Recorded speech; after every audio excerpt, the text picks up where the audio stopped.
So I'm sitting on my bed here on the floor, because I realized I was about to record this video that the furniture is gone because I'm moving right now, just like across town. It's not really a big thing, but furniture, chair, it's all gone at this point. But wanted to record this video, so here we are, just sitting on the floor for this one. But as I try to find the right spot here, I am moving. I know a handful of other people who are moving. It's the summer, which is kind of just like people are moving, and it's very much a transition season. The summer is where people are like, I don't know, going off to college or starting new jobs or moving across country or doing whatever. Summer is just like kind of an in-between season. It tends to be a transition season, and transition and change is just hard for a lot of people for a lot of different reasons. So I just wanted to make a quick video talking about what to do about transition, and maybe something that I do that I think helps me, especially because I heard something recently about people most often come to Jesus in trouble and in transition, and maybe because transition is trouble sometimes for people, just like a time of like distress or worry or whatever because things are changing. But how can we take advantage of a time of transition to be able to look back, to appreciate everything that has been, and to look forward in a special way? So what I do, and what I think is a helpful thing to do during a time of transition, is every time that I'm finishing a season of something or I'm transitioning from one thing to the next. So this could be something like finishing up a semester of school, or finishing up a period of a program or work, or like you get to the end of a new of a new year, or like you're moving, or you maybe even like something like Lent. You make a goal for a certain period of time, like for 40 days I'm gonna set this goal and try to accomplish it, or anything like that you have a set thing that was, and now it's coming to an end and you're transitioning. What I do, I'll sit down with my journal and I will just write and reflect on the season that has been and the season that's about to be, in five different things that I'll reflect on and take time with. Number one, I reflect to be able to appreciate the hardships of whatever season that you were just in, whatever you're transitioning out of. There's probably some like difficult stuff that you had to go through, unless it's just like you're coming to the end of the most blessed season of your entire life. But probably some things that like just were hard for you during the season that you're in. So just to look back on them and to remember that you were there, and probably part of that was like you just felt like it would never end, and how are you going to get through it? But here you are now at the end of that. So to be able to appreciate those hardships, but to look back and be like, man, that was a lot. And like that was real, but now here I am, and I made it through the hardship. And the second thing kind of paired with that is to be able to look at how you grew during the course of time. Like, who were you at the beginning of whatever this period of time, season was, and where are you now?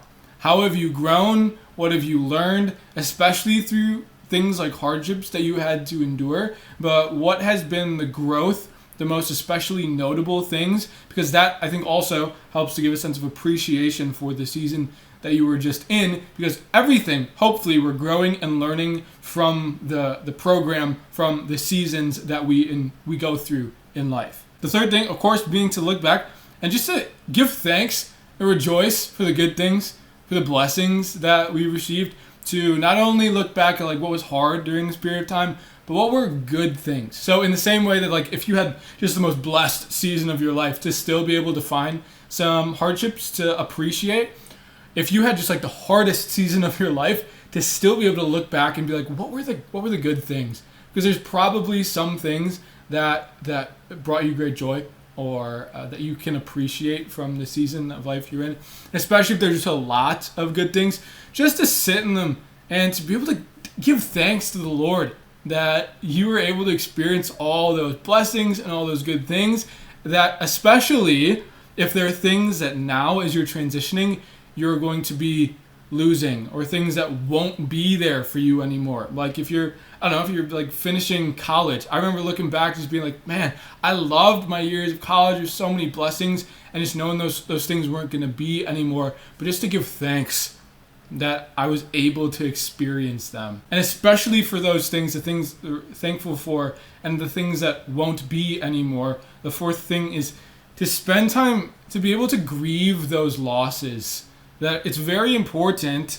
That I think this is maybe the biggest thing and the biggest reason why people have difficulty with transition and with change is because we don't give ourselves adequate grieving time or like space or energy put towards actually grieving the things that we're losing, because we become attached to things that are blessings, things that are good for us, and we probably almost take them for granted sometimes. And then when they're gone, we feel like something's been ripped away from us, even if we've known it for a while. Like we've grown for a while knowing like I graduate college and my friends aren't going to be around anymore, and that's me back in my mind, but I don't really appreciate that fact well enough and grieve it and like give a proper goodbye to my friends. And maybe even that takes a little bit of time, like giving yourself enough grieving time to just like sit down with the people who aren't going to be in your life anymore, or to just like, if you're moving out of an apartment or something that you really appreciated, just like give yourself some time to sit there and have like almost like a ceremonious moment where you can grieve the thing that you're going to lose. Because if you don't, if you fail to grieve your losses, you'll remain attached to them.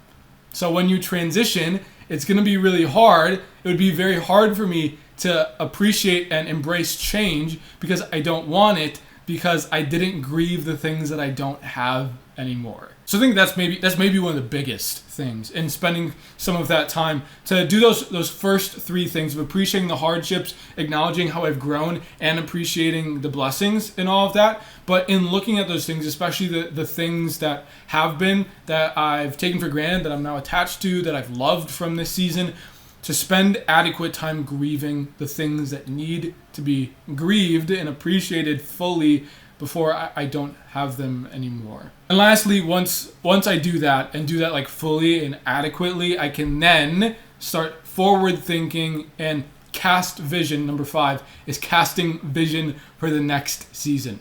Because especially if it's something that like you have some kind of fear about the next season, or you just love the season that you were just in, and there's a lot of unknown or something, to be able to look forward a little bit and to set goals and to think about the things that are going to be exciting, think about the potential new blessings of all the good things that are going to happen, maybe some of the hardships that you can anticipate, and set up parameters to deal with and to embrace the hardships that are going to come and prepare for them ahead of time. But to cast some vision, to spend some time thinking like what I will do is I will look back on when I enter into a new season, to maybe set some goals, set some things that I know I will have to focus on in this new season. And then when I'm finished with the season, I can look back and say, okay, how did I do with these things?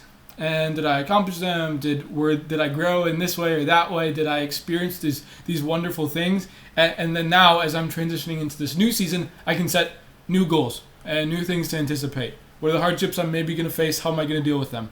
What are the blessings that I'm really excited for? And then hopefully I can look back on them and just like see how they went. If they met my, hopefully not super controlling expectations, but some anticipations of like, maybe this is going to be beautiful, maybe this is going to be hard, and I'm going to set some goals and cast some vision either way. So again, those 5 things are that I'm going to take some time and I'm just going to reflect on these as I transition.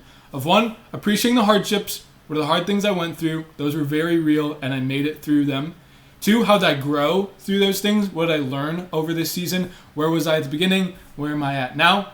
3, to just give thanks and rejoice for the good things, for the blessings that you've experienced. Just like thank God that these were wonderful things that I've had. And especially if you're losing those, then number 4 is to take time to grieve the losses. I think this is so important, just to appreciate the things you had and say an adequate goodbye to things so that we're not attached as we enter into a new season. Number 5 is to begin casting some vision, to get excited about what's yet to come, because every new season brings something good. Like, change can be like fearful because it's going to be different. And that means it's unknown, and it means I have less control. But if I take some time to cast some vision, to look back on the season that I just had and how I made it through and how I've grown, I can look into the new season with great hope, with anticipation, with maybe some excitement, because the Lord does have good things in store for us, always. And however this kind of time of reflection comes for you, I always like to just sit and write. That's good for me. If it's a conversation with a close friend, if you're just doing like a voice memo on your phone, if you're a weirdo who sits in front of his camera and like talks to himself, however you go about doing it, I hope this is kind of a healthy way to approach transition, and hopefully it helps people, especially if change is hard. And I think it is in different ways for everyone. But change can be and is good, because the Lord always has good things for us. We take time to appreciate what He's given us, where we've been, where we're going. We'll see that the Lord's with us every step of the way. And when other things change, if we have the one thing, this relationship with the God of the universe, who is unchanging, who is steadfast, who is our rock and our foundation, then we can move into any situation, embrace any change, knowing that we are in relationship and communion, abiding with the unchanging thing, who is Jesus Christ. And may He be ever present to you in your transition, and may He bring you from where you were to where you're going, from glory to your ultimate destination of heaven. And this is good. Man, I'm not going to miss the heat in here. Sheesh.